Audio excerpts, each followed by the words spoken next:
Let's solve Chickenfoot by Philip Newman. So normal Sudoku rules apply here, meaning that we're placing the digits 1 through 9 exactly once each in every row, every column, and every 3 by 3 marked region. In addition, this is a quadruple Sudoku, and it's kind of an unconventional quadruple Sudoku. The quadruples rule says that you have some circles in the grid, and there are digits in the circles, and every digit that's written in the circle has to appear at least as many times in the surrounding cells as it is in the circle. So if we had, a 1, a 2, and a 3, we would know that in the cells surrounding the circle with the 1, 2, and 3, there would have to be at least 1, 1, at least 1, 2, and at least 1, 3. But you should immediately notice in this puzzle, every single circle has exactly 2 digits, and those digits are the same, meaning that around this circle, for example, there have to be 2 7s, and around this circle there have to be 2 9s. Could there be more than 2 7s? Could there be more than 2 9s? No, there actually can't, because that would force us to break Sudoku rules. We would have to place 2 of them in the same row, or we'd have to place 2 of them in the same column. Actually, we'd have to do both of those to fit 3 7s, or 3 9s, or 4 7s, or 4 9s. So we know that around each of these circles there's exactly 2 of whatever digit is marked. I think they're called quadruples because they refer to groups of 4 cells, or possibly because conventionally they have 4 numbers written in them.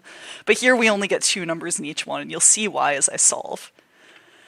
So this is actually a really impressive construction. This is very charmingly designed because you're going to see that we'll kind of have these digits snowball out from our starting point as we move through the puzzle. And what is our starting point? So where we want to look is where we have 2 quads that have the same digits and that are very close to each other or that touch each other. And I'm just going to start here because it's the first one that grabs my eye. So for there to be 2 7s surrounding this quadruple, there has to be a 7 in these cells, and there also has to be a 7 in these cells because they can't both be on the same side. That would break Sudoku rules. This quadruple with the 7s, there has to be a 7 in these cells, and there also has to be a 7 in one of these 2 cells. That implies that there has to be a 7 there. The reason is that we can't place a 7 over here to fulfill this quad, because then we'd be blocking 7 out of both of these cells, and we'd be breaking this quad. Similarly, we can't place a 7 up here to fulfill the top quad, because then we'd be blocking 7 out of both of these red cells, and we'd be breaking this quad. So in order to fill both of them, we are forced to put a 7 here. And that's where we're going to start, and that's where the whole puzzle is going to snowball from. Because now we have to place a second 7 here. It can't go there or there, so it has to go there. We have to place a second 7 here. It can't go in either of these positions by Sudoku, so it has to go here. And what you have possibly inferred by now, what you've probably inferred by now, is that every time we have 2 identical digits in a quad, those 2 digits have to be placed diagonally opposite each other. Otherwise, you break Sudoku rules. So as soon as we get 1 digit into a quad, or as soon as we restrict the positions in a quad, we can immediately place the other digit or the pair of digits. For example, this 4-4 quad here, we can't be doing this diagonal because there's a 7 in one of those positions, so we must be placing them in this diagonal. This 3-3 quad, we can't be placing them in this diagonal, so we must be placing them like this. Similarly, we get this 8-8 quad and this 5-5 quad. Now we need to look for another starting point, which we're going to find with this pair of 1-1s. Just like with the 7s, and I'm not going to explain it completely again, but we have to place a 1 in one of these cells, we have to place a 1 in one of these cells. So to fulfill both of those, we're forced to put a 1 here. That places the other 1 in each quad in these 2 positions, and that lets us fill in the 2s, the 9s, the 4s, and the 5s. I now have 2 3-3 quads. Similarly, that puts a 3 here, here, and here. That fills in the 6s, the 7s, the 2s, and the 5s. And finally, I have one last pair that match each other. 9s, have to put a 9 there, have to put a 9 there, so there's a 9 here. That places the 9s there, places some 5s, some 8s for the 8 quad, some 1s, and some 6s. And if I'm not mistaken, that's all of the quad clues fulfilled. So let's finish the rest of the puzzle using classic Sudoku techniques. So I only have one more empty cell in this region. That has to be a 5, that's the only digit I haven't used. I have two columns 3 and 7, that have only one empty cell left in each of them. Here it must be a 2, and here my missing digit is an 8.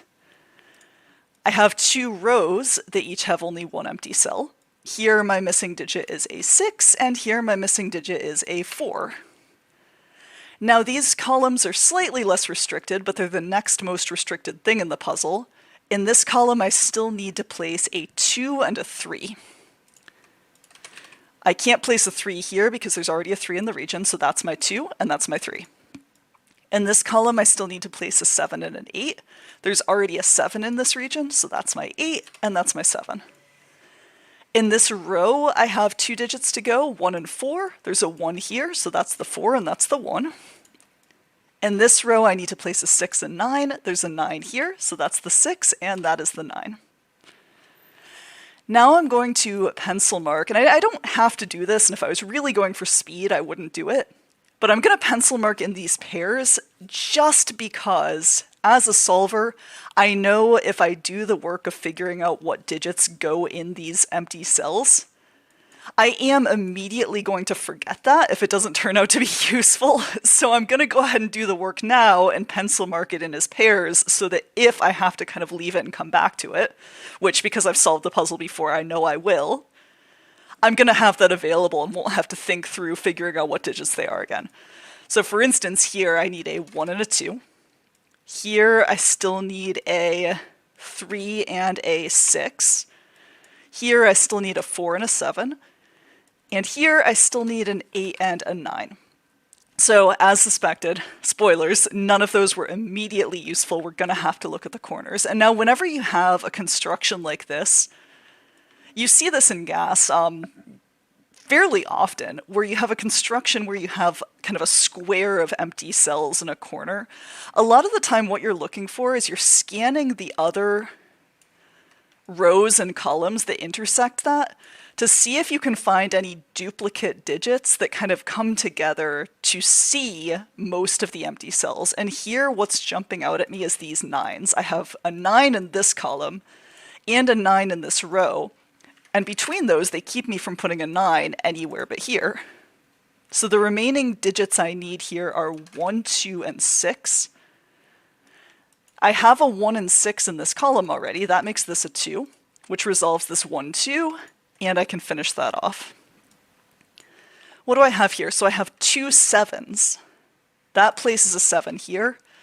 I can do this row by just observing that I only have 1 digit left to go, and that resolves this. And I need a 3 and an 8 here. There's already a 3 in this column, so I place an 8 and then a 3. Here I have 2 1s that see almost the whole region, so the 1 has to go there. I still need a 4, an 8, and a 9. This column, really there's only room for an 8 remaining, and that's going to resolve this pair. Now to place a 4 and 9, I can use this 9 I just placed. The 9 rules 9 out of that cell, so this is 9 and this is 4. Let's finish up. I need a 2, a 3, a 4, and a 7. I have 2 3s here, so the 3 has to go there. I have a 4 there, so 4 has to go there. And I need a 2 and a 7. The 2 goes there, and the 7 goes there. And that's how you solve Philip Newman's Chickenfoot.